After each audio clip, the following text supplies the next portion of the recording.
வேற ஒருத்தைய வச்சுக்கிட்டு இருக்கான். கம்ப்ளைண்ட் கொடுத்து 2 மாசம் ஆகுது. அந்த மேடம் கால்ல விழுவாது குறைய அவங்க செஞ்சிருக்காங்க. கால்ல விழுந்து அழுது என் வாழ்க்கை வீணா வந்துடுறா. அவன் நல்லாவே இருக்க மாட்டான். நீ கிளம்புடி எப்பா. இன்னைக்கு நாங்க செத்தே விரும்பம் பண்ணாலே ஒன்னு வாடுறேன்னு சொல்லணும், இல்லைன்னா என்னையாவது வாழ விடணும். 2க்கு இல்லாம நடுவில் அடிக்கிறேன் சார். நானு எத்தனை பேர்ட்ட சார் கம்ப்ளைண்ட் கொடுத்துருக்கோம், எத்தனை பேர்ட்ட கேட்டிருக்கோம். அவளை கூப்பிட்டு ஒரு வார்த்தை என்ன கல்யாணம் பண்ணி விட்டுட்டா வேற ஒரு பொண்ணோட சந்தோஷமா இருப்பான். நான் மட்டும் தினம் எல்லார்கிட்டையும் பதில் சொல்லிக்கிட்டு புருஷங்க ஒருத்தவங்ககிட்ட கஷ்டப்பட்டுக்கிட்டு.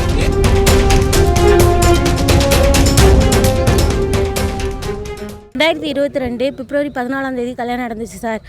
1 மாதம் தான் சார் சேர்ந்தே வாழ்ந்துருக்கோம். 1 மாதம் கூட முழுசாக இல்லை, ஒரு 20 நாள் தான் சேர்ந்தே இருந்திருக்கோம். அந்த 20 நாளையில் என்னை விட்டுட்டு போன பையன்தான் திரும்ப வரவே இல்லை. வேலைக்கு போகிறேன்னு சொல்லிட்டு விட்டுட்டு போன பையன்தான். நகை எல்லாத்தையும் வாங்கி அட வச்சுட்டாங்க. ஏங்க வந்து கூப்பிடலையா, ஏங்க நகை வாங்கி அட வச்சிருக்கி அப்படின்னு கேட்க போன தெண்டன் தான். நான் எதுக்கு உனக்கு பதில் சொல்லணும், நீ யாரடி நான் உனக்கு பதில் சொல்ல அப்படின்னு கேட்குறாங்க சார். அவங்க வீட்டுக்கு போனதுக்கு அவங்க அம்மா என்ன சொல்கிறாங்க, இங்கெல்லாம் வச்சு வாழ வைக்க முடியாதுப்பா, வெளில துரத்தி விடு அப்படின்னாங்க.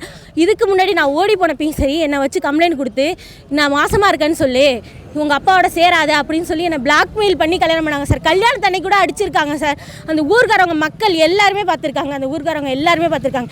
இப்போ இங்கே வந்து அந்த மேடம் வெளியில் நில்லுங்கம்மான்னு தான் சொன்னாங்க. உள்ளே போயிட்டு வந்து எங்களை பொண்ணு என்ன அப்படின்னு சொல்லி வெளில தள்ளி போட்டு அடிச்சு எங்கள் அப்பாவை அடிச்சு, எங்கள் அப்பா கால் முடியாதவங்க என்ன அடித்து இப்போ 2 வருஷமாக அவங்க கல்யாணம் மட்டும் விட்டுட்டு போயிருக்காங்களா. அப்போ அதுக்கு யார் சார் பதில் சொல்கிறது? ஒன்று சேர்ந்து வாழணும், இல்லைனா என்னையாவது வாழ விடணும். நான் இந்த தாலியை கட்டிக்கிட்டு போகிற வரவங்கள்ட்டெல்லாம் பதில் சொல்லிக்கிட்டு இருக்கேன் சார். உன் புருஷன் எங்கன்ட்டு நான் எத்தனை பேர்ட்ட பதில் சொல்லுவேன்? எனக்கு 21 வயசு தான் ஆகுது. 19 வயசில் என்னை கல்யாணம் பண்ணாமல் என்னை விட்டுட்டு இன்ன வரலையும் போய் ஒன்று வாழ்கிறேன்னு சொல்லணும், இல்லைன்னா என்னையாவது வாழ விடணும். அவங்களுக்கு ஒரு அக்கா தங்கச்சி இருந்து, அவங்களுக்கு ஒரு பிள்ளைங்க இருந்து இதே மாதிரி ஆனதா அவங்க சும்மா இருப்பாங்களா?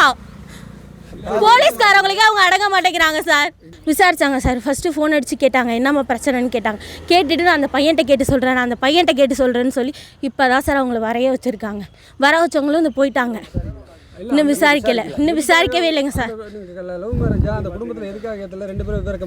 இல்லை சார், ஒரே கம்யூனிட்டி, சொந்த தாய் மாமா பையன். நாங்கள் ஓடி போயிட்டோம் தான், ஆனால் நாங்களாம் தாலி கட்டிக்கல. ஊருக்காரவங்க எல்லாரும் வந்து பெரியவங்க மெச்சி எல்லாரும் சேர்ந்து ஊரில் பணம்லாம் வாங்கி அப்புறம் தான் சார் கல்யாணம் பண்ணாங்க. ஊர் கோயிலில் வச்சு தான் கல்யாணம் பண்ணாங்க. அந்த பையன் மெட்ராஸில் ராயல் என்ஃபீல்டு கடையில் வேலை பார்க்குறாரு சார். பிரகதீஸ்வரன். கல்யாணம் ஆகி 2 வருஷம் ஆகுதுங்க சார். என்ன விட்டுட்டு போய் அவ வேற ஒரு பொம்பளையோட குடும்பம்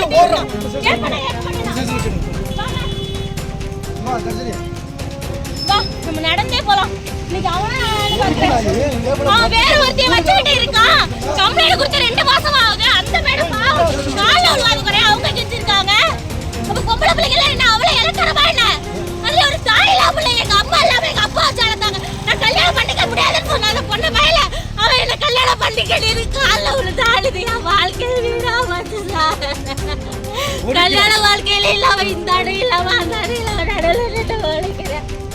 அவன் நல்லாவே இருக்க மாட்டான். நீ கிளம்புடி எப்பா. இன்னைக்கு நாங்க செத்தே விரும்பம் பண்ணாலே என்னமாச்சு? என்னம்மா என்னாச்சு? இங்க கொடுத்தீங்களா ஸ்டேஷன்ல கம்ப்ளைண்ட்? என்னாச்சு? ஸ்டேஷன்ல கம்ப்ளைண்ட் கொடுத்தாச்சு. எந்த ஸ்டேஷன்ல? பொன்னலில தான் சார் கொடுத்திருக்கோம். கொடுத்து 2 மாசமா ஆச்சு சார். அவங்களுக்கு கூப்பிட்டு இந்த சொல்றேன் அந்த சொல்றேன் தீபாவளிக்கு முன்னாடி கொடுத்தது சார். இன்னொரு ஒரு பதில் கூட சொல்ல சார். அந்த பையன் பாட்டுக்கு அவன் போறான் சார் விட்டுட்டு. ஒன்னு வாடுறேன்னு சொல்லணும், இல்லைன்னா என்னையாவது வாழ விடணும். 2க்கு இல்லாம நடுவில் அடிக்கிறேன் சார். நான் கம்ப்ளைண்ட் கொடுத்துருக்கோமே என்ன மேடம் ஆச்சுன்னு. அவங்க ஊரில் வந்து யாரும் தொடர்பு கொள்ள மாட்டாங்க, ஃபோன் நம்பரு சரியாக டீலிங் பண்ண மாட்டாங்க. கேட்டு சொல்கிறாங்க. ஒரு நாள் நான் இங்கே ஒரு வேலைக்காக வந்துட்டு திருவாரூர் வந்துட்டு திரும்ப வந்து இங்கே வந்து காலைல 9 மணிக்கு வந்தேன்னா 12:30 வரைக்கும் உட்காந்துருக்குறேன். செத்த உட்காருப்பா சொல்கிறேன்னாங்க. அதுக்கு பிறகு மறுபடியும் கூப்பிட்டு இதே போல் வந்து அவங்க வந்து ஊரை விசாரிச்சுட்டு சொல்கிறாங்க அந்த ஊர் தலைவருக்கு அடித்ததுக்கு. அதுக்கு பிறகு வாங்கன்னாங்க. அதுக்கு பிறகு என்ன மேடம்னு கேட்குறேன், பதிலே வரல. அதுக்கு பிறகு மேடம் என்ன தான் நீங்கள் சொல்ல போகிறீங்க, நான் மன உளைச்சலுக்கு ஆளாயிட்டேன், எனக்கு வந்து மனைவி வர கிடையாது, ஒரே பொம்பளை பிள்ளை, இதையும் இப்படி வச்சுக்கிருந்தா எனக்கு மனசு ரொம்ப நொந்து போகிறேன், வேறு ஏதாச்சும் ஒரு முடிவுக்கு நான் வந்துடுவான் போகிறேன் அப்படின்னு சொல்லும் போது தான் பொங்கலுக்கு வருவான், நாங்கள் வந்து வர சொல்கிறோம் அப்படின்னாங்க. பொங்கலுக்கு இப்போ வந்த பிறகு ஃபோன் அடித்தாங்க. எப்பா நீங்கள் வாங்க 18ஆம் தேதின்னு. 18ஆம் தேதி வந்திருக்கோம். வந்துட்டு உள்ளே போனோம். ஒரு 5 நிமிஷம் வெயிட் பண்ணுங்க. நாங்கள் வெளியில் வந்து நிற்கிறப்ப எப்பா விட்டு தான் போய் நீ இதே ஒன்று நிற்கிறப்ப கை நிட்டோம். அப்போ ஒருத்தர் கை கலப்பு வருது. என் பொண்ணை இழுத்து போட்டு அடிக்கிறான். இதுதான் நடந்த சம்பவம். பேச முடியாதுன்னு சொல்கிறாங்க. இப்போ பேச முடியாது, நீங்கள் கோர்ட்டில் பார்த்துங்க, 2 பேருமே கலைஞ்சு வெளில போங்கங்கிறாங்க. இதுக்கு என்ன தீர்வு? அப்போ நாங்கள் எங்கே போய் சொல்கிறது? அப்போ போலீஸ் ஸ்டேஷன் இருக்கிறது வந்து ஒரு பயத்துக்கு தானே இருக்குது.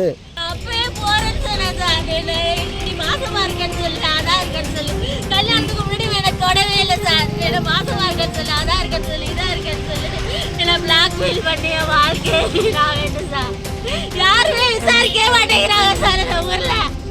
பொம்பளை பிள்ளைங்களே நான் அவளை கேவலமான ஆம்பளைன்னு அப்படின்னு முட்டிட்டு வந்துட்டான்ல. எத்தனை பேர்ட்ட சார் கம்ப்ளைண்ட் கொடுத்துருக்கோம், எத்தனை பேர்ட்ட கேட்டிருக்கோம். அவளை கூப்பிட்டு ஒரு வார்த்தை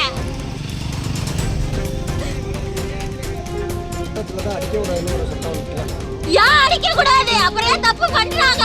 அப்ப பொம்பளை பிள்ளைக்கு தப்பு பண்ண அவனே பிடிச்சு வைக்கிறாங்கல்ல. இல்லனா என்ன கிடையாது பிடிச்சு கொடுக்கணும்ல. அவனை 2 கல்லாம என்ன நடுவில் நிக்க வச்சிருக்காங்க.